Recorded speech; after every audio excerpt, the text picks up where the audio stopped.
যারা নির্বাচন চায় না তারাও ফ্যাসিবাদের দোসর। মুন্সিগঞ্জে গৃহায়ন উপদেষ্টা আদিলুর রহমান, রাজনৈতিক দলের সঙ্গে আলোচনা করে নির্বাচনের টাইম ফ্রেম দেওয়া হবে। জানাবো বিডিআর হত্যাকাণ্ড, ভারতে গিয়ে শেখ হাসিনাকে জিজ্ঞাসাবাদ করতে চায় স্বাধীন তদন্ত কমিশন। পলককে আদালতের প্রশ্ন, বিচার ব্যবস্থা অ্যানালগ রেখেছেন কেন? এবং সর্বশেষ জানাবো তৃতীয় মেরু, আমরা কি চাই, ভারত কি চায়। এতক্ষণ শুনছিলেন সংবাদ শিরোনাম, এবারে বিস্তারিত। তবে তার আগে অনুরোধ থাকবে আমাদের চ্যানেলটি সাবস্ক্রাইব করে বেল আইকনটি ক্লিক করুন। যারা নির্বাচন চায় না তারাও ফ্যাসিবাদের দোসর। যুক্তরাজ্য বিএনপি সিনিয়র যুগ্ম সাধারণ সম্পাদক পারভেজ মল্লিক বলেছেন, বিভিন্ন অজুহাতে নির্বাচন বিলম্বিত করা বা নির্বাচন প্রক্রিয়াকে বাধাগ্রস্ত করা এক ধরনের ফ্যাসিবাদ, আর যারা এসব প্রক্রিয়ার সঙ্গে জড়িত বা সমর্থক তারা ফ্যাসিবাদের দোসর। পারভেজ মল্লিক বলেন, গেল 3টি নির্বাচনে গণতন্ত্রকামী মানুষের ভোটাধিকার হরণ করেছিল জুলাই অভ্যুত্থানে পতিত ফ্যাসিবাদ। অভ্যুত্থান পরবর্তী সময়ে দেশের মানুষ এখন ভোটাধিকার প্রয়োগের অপেক্ষায়, কিন্তু এখনও নির্বাচন না দিয়ে বর্তমান সরকারকে দীর্ঘমেয়াদী করার চেষ্টা করছে একটি মহল। নির্বাচনের বিরুদ্ধে সব ধরনের ষড়যন্ত্র মোকাবেলায় জাতীয়তাবাদী শক্তির সবাইকে সজাগ এবং ঐক্যবদ্ধ থাকার আহ্বান জানান তিনি। মুন্সিগঞ্জে গৃহায়ন উপদেষ্টা আদিলুর রহমান, রাজনৈতিক দলের সঙ্গে আলোচনা করে নির্বাচনের টাইম ফ্রেম দেওয়া হবে। গৃহায়ন ও গণপূর্ত শিল্প মন্ত্রণালয়ের উপদেষ্টা আদিলুর রহমান খান বলেছেন, প্রধান উপদেষ্টা ইতোমধ্যে জাতীয় নির্বাচনের একটি টাইম ফ্রেম ঘোষণা করেছেন। সেই মোতাবেক জানুয়ারি মাসের মধ্যে সংস্কার কমিটির রিপোর্টও জমা দেওয়া হবে। কমিটিগুলোর এই প্রতিবেদন পাওয়ার পরেই সব রাজনৈতিক দলের সঙ্গে আলোচনা করে নির্বাচনের টাইম ফ্রেম দেওয়া হবে। বিডিআর হত্যাকাণ্ড, ভারতে গিয়ে শেখ হাসিনাকে জিজ্ঞাসাবাদ করতে চায় স্বাধীন তদন্ত কমিশন। ভারত সরকার যদি শেখ হাসিনাকে ফেরত না পাঠায় তবে দেশটির অনুমতি পেলে সেখানে গিয়ে বিডিআর হত্যাকাণ্ডের বিষয়ে শেখ হাসিনাকে জিজ্ঞাসাবাদ করবে জাতীয় স্বাধীন তদন্ত কমিশন। সোমবার দুপুরে রাজধানীর রাওয়া ক্লাবে বিডিআর হত্যাযজ্ঞে শহীদ পরিবারের সদস্যদের সঙ্গে মতবিনিময় উপলক্ষে আয়োজিত এক অনুষ্ঠানে এই কথা জানিয়েছেন কমিশনের সভাপতি মেজর জেনারেল আ.ল.ম ফজলুর রহমান। ফজলুর রহমান বলেন, ভারত শেখ হাসিনাকে দেশে না পাঠালে তাদের অনুমতি পেলে তদন্ত কমিশন ভারতে গিয়ে শেখ হাসিনাকে জিজ্ঞাসাবাদ করবে। কোনো সিকিউরিটি আর যানবাহন না দিলেও কাজ চালিয়ে যাওয়া হবে। জাতীয় স্বাধীন তদন্ত কমিশনের সভাপতি বলেন, দেশি বিদেশিরা মিলে বিডিআর হত্যাকাণ্ড ঘটিয়েছে শুধু এই কথা বললেই হবে না, ভারত জড়িত বললেই হবে না, তার সপক্ষে প্রমাণ হাজির করতে হবে। এ সময় ছোট বড় সব প্রমাণ গুরুত্ব দিয়ে দেখা হবে বলেও জানান তিনি। মেজর জেনারেল আ.ল.ম ফজলুর রহমান বলেন, বিডিআর হত্যাকাণ্ডে জাতীয় স্বাধীন তদন্ত কমিশন নিরপেক্ষ থাকবে। নিরপেক্ষ থেকেই সবার সহযোগিতা নিয়ে তদন্ত কাজ চালানো হবে। বিগত 16 বছরে বিডিআর হত্যাকাণ্ডের বহু প্রমাণ নষ্ট হয়ে গেছে। এখন যা হওয়ার তা খোলামেলাভাবে হবে। 3 মাসের মধ্যে বিডিআর হত্যাকাণ্ডের তদন্ত শেষ করার চেষ্টা করা হবে জানিয়ে তিনি বলেন, সময় বাড়ানোর কোনো ইচ্ছা নেই, তবে প্রয়োজন হলে সময় বাড়ানোর আবেদন করা হবে। কমিশন চায় সবাই যেন ন্যায় বিচার পায়। পলককে আদালতের প্রশ্ন, বিচার ব্যবস্থা অ্যানালগ রেখেছেন কেন? আদালতের সাবেক ডাক, টেলিযোগাযোগ ও তথ্য প্রযুক্তি প্রতিমন্ত্রী জুনায়েদ আহমেদ পলকের বক্তব্যে উঠে আসে বিচার ব্যবস্থা ডিজিটাল করার প্রসঙ্গে বিচারকের একটি প্রশ্ন। বিচারক জানতে চান, বিচার ব্যবস্থা অ্যানালগ করে রেখেছেন কেন? না হলে আদালতে আসতে হতো না, কারাগারে বসে হাজিরা দিতে পারতেন। উত্তরে পলক জানান, করোনার সময় আমরা এই ব্যবস্থা চালু করেছিলাম, তবে অনেক সীমাবদ্ধতার কারণে বেশি দূর এগোনো সম্ভব হয়নি। আদালতে দুদকের আবেদনের ভিত্তিতে তদন্ত কর্মকর্তা এবং সংস্থাটির সহকারী পরিচালক আলামিন জানান, জুনায়েদ আহমেদ পলক যাত্রাবাড়ি থানার একটি মামলায় বর্তমানে কারাগারে রয়েছেন। তিনি সমন্বিত জেলা কার্যালয় ঢাকা 1-এর মামলায় এজাহারভুক্ত আসামি, এজন্য তাকে এই মামলায় গ্রেফতার দেখানো হয়েছে। অন্যদিকে মামলার এজাহারে সাফি মোদাচ্ছির খান জ্যোতির নাম থাকায় তাকেও গ্রেফতার দেখানোর আদেশ দেওয়া হয়। প্রসঙ্গত, মামলাটি দুর্নীতি দমন কমিশনের একটি বিশেষ মামলা হিসেবে নিবন্ধিত। অভিযুক্তদের বিরুদ্ধে আইনানুগত ব্যবস্থা নেওয়ার প্রক্রিয়া চলছে। তৃতীয় মেরু, আমরা কি চাই, ভারত কি চায়। বেশ কয়েক বছর আগে ভারতীয় একজন বিশ্লেষকের সঙ্গে কথা হচ্ছিল। তাকে বলেছিলাম, ভারতকে বুঝতে হবে বাংলাদেশ ইজ বাংলাদেশ, নাইদার নেপাল নর পাকিস্তান। বাংলাদেশ মানে বাংলাদেশ, এটা নেপালও নয়, পাকিস্তানও নয়।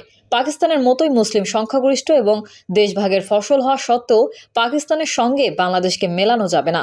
নেপালের মতোই ভৌগোলিকভাবে তিন পাশে ঘিরে থাকা এবং ভাষা ও সাংস্কৃতিক নৈকট্য সত্ত্বেও নেপালের সঙ্গে বাংলাদেশকে মেলানো যাবে না।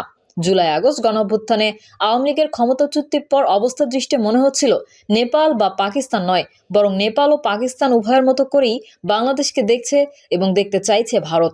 দুই দেশের কূটনৈতিক সম্পর্কের যে অবনতি ঘটেছিল, সামাজিক মাধ্যমে পরস্পর বিরোধী যে বাতাবরণ তৈরি হয়েছিল, উভয়ের জাতীয় পতাকা পোড়ানো বা পাড়ানোর মতো অবিমিষ্যকারিতার পর ২রা ডিসেম্বর সেটি আগরতলায় বাংলাদেশের সহকারী হাইকমিশনের স্থাপনায় হামলায় গিয়ে ঠেকেছিল।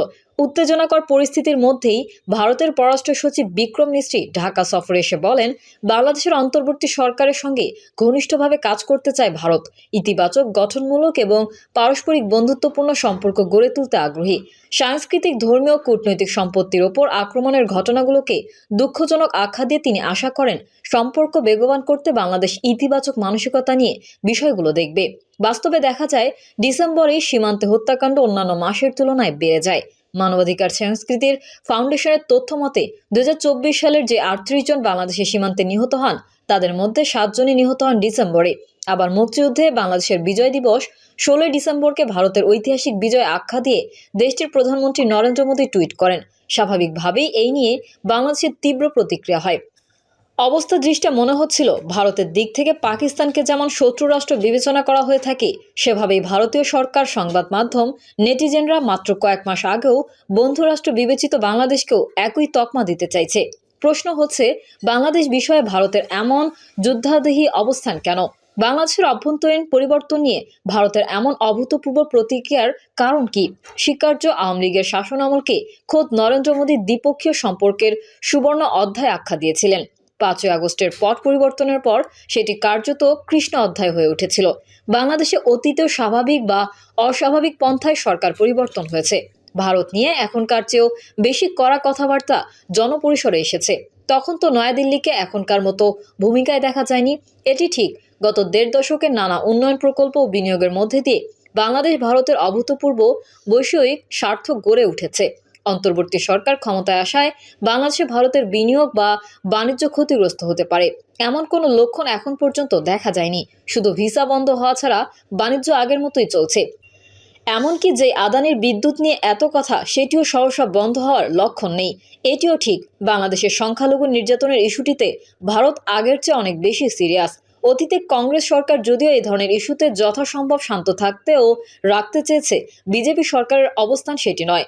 দুই দেশের মধ্যে উত্তেজনা জিইয়ে রেখে বা বাড়িয়ে কি সংখ্যালঘু সম্প্রদায়ের নিরাপত্তা বাড়ানো সম্ভব? বরং আলোচনা ও পারস্পরিক অবস্থাই সবচেয়ে জরুরি। সেটি উভয় দেশের সংখ্যালঘু সম্প্রদায়ের ক্ষেত্রে সত্য। অনেকেই মনে করেন ৫ই আগস্টের পট পরিবর্তনের পর চীন ফ্যাক্টর গুরুত্বপূর্ণ হয়ে উঠেছে। এটি তো নতুন নয়। ৭০-এর দশক থেকে বাংলাদেশের বাণিজ্য, সামরিক খাতে চীনের প্রভাব রয়েছে। এমনকি খোদ শেখ হাসিনার শাসনামলেও চীনের প্রভাব গভীর হতে হতে সাবমেরিনে গিয়ে পৌঁছেছিল। বাংলাদেশ ভারত অভিন্ন নদী তিস্তায় চীনের সহযোগিতায় মহাপরিকল্পনাও প্রায় বাস্তবায়িত হয়ে যাচ্ছিল। তখন তো নয়াদিল্লি এভাবে প্রতিক্রিয়া ব্যক্ত করেনি, বরং ভারত, চীন ও যুক্তরাষ্ট্রের মধ্যে শেখ হাসিনা যেভাবে ব্যালেন্স করে চলছিলেন, সেটি সীমান্তের ওপাশের বিভিন্ন সময় প্রশংসিত হয়েছে। প্রসঙ্গত, ঢাকায় নিযুক্ত চীনের রাষ্ট্রদূত ইয়াওয়েন ২৫শে আগস্ট প্রধান উপদেষ্টা ডক্টর মোহাম্মদ ইউনূসের সঙ্গে সাক্ষাৎ করতে গিয়ে বলেছিলেন, বাংলাদেশের অভ্যন্তরীণ পরিস্থিতিতে যত পরিবর্তনই আসুক না কেন, চীন বাংলাদেশ সম্পর্ক উন্নয়নে চীনের অঙ্গীকার অপরিবর্তিত রয়েছে। ভারত যদি সত্যিই ভূরাজনীতি মিন করত, তাহলে দিল্লিরও এমন অবস্থায় প্রত্যাশিত ছিল। লক্ষণীয়, শেখ হাসিনা সরকারের ক্ষমতাচ্যুতির পর ৮ই আগস্ট অন্তর্বর্তী সরকার শপথ নিয়ে ওই দিনই ডক্টর মোহাম্মদ ইউনূসকে শুভকামনা জানিয়ে এক্সে পোস্ট করেছিলেন নরেন্দ্র মোদী। শুধু তাই নয়, ১৭ই আগস্ট ভারতের প্রধানমন্ত্রীর সঙ্গে বাংলাদেশের প্রধান উপদেষ্টার টেলিফোন আলাপও হয়। এই ফোন আলাপ নিয়ে নরেন্দ্র মোদী এক্সে প্রকাশিত এক পোস্টে গণতান্ত্রিক, স্থিতিশীল, শান্তিপূর্ণ ও প্রগতিশীল বাংলাদেশের জন্য ভারতের সহায়তা অব্যাহত রাখার প্রতিশ্রুতি পুনর্ব্যক্ত করেন। তারপর এমন কী ঘটল? সত্য, শেখ হাসিনার ভারতে অবস্থান নিয়ে বাংলাদেশের অন্তর্বর্তী সরকার উষ্মা গোপন রাখেনি। ডিসেম্বরের ৪র্থ সপ্তাহে যদিও তাকে ফেরত পাঠাতে ভারতের কাছে আনুষ্ঠানিক চিঠি পাঠিয়েছে বাংলাদেশ, পররাষ্ট্র উপদেষ্টা ইতোমধ্যে জানিয়েছেন, শেখ হাসিনাকে দিল্লি থেকে ফিরিয়ে আনা এবং ভারতের সঙ্গে সম্পর্ক উন্নয়নে ঢাকার প্রচেষ্টা সমান তালে চলবে। তিনি বলেছেন, 2025 সালে যুক্তরাষ্ট্র, ভারত ও চীনের সঙ্গে দৃঢ় দ্বিপক্ষীয় সম্পর্ক বজায় রাখার বিষয়টি বাংলাদেশের অগ্রাধিকারে থাকবে।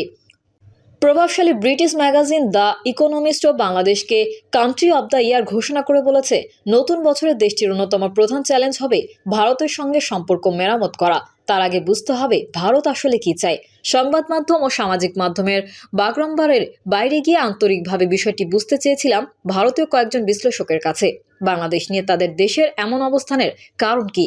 তারা বলেছেন, ভারতের মূল চিন্তা নিরাপত্তা ইস্যু, বিশেষত 7 সিস্টার্স নিয়ে। গত 1.5 দশকে শেখ হাসিনা সেটি নিশ্চিত করেছিলেন।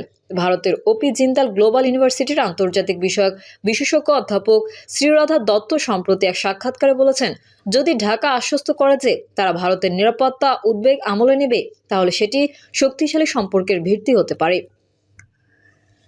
প্রিয় দর্শক, এই ছিল এখনকার সর্বশেষ সংবাদ। আপডেটের সংবাদ পেতে চ্যানেলটি সাবস্ক্রাইব করে বেল আইকনটি ক্লিক করুন। কমেন্টে আপনার মতামত জানিয়ে আমাদের সাথেই থাকুন। ধন্যবাদ সবাইকে। আল্লাহ হাফেজ।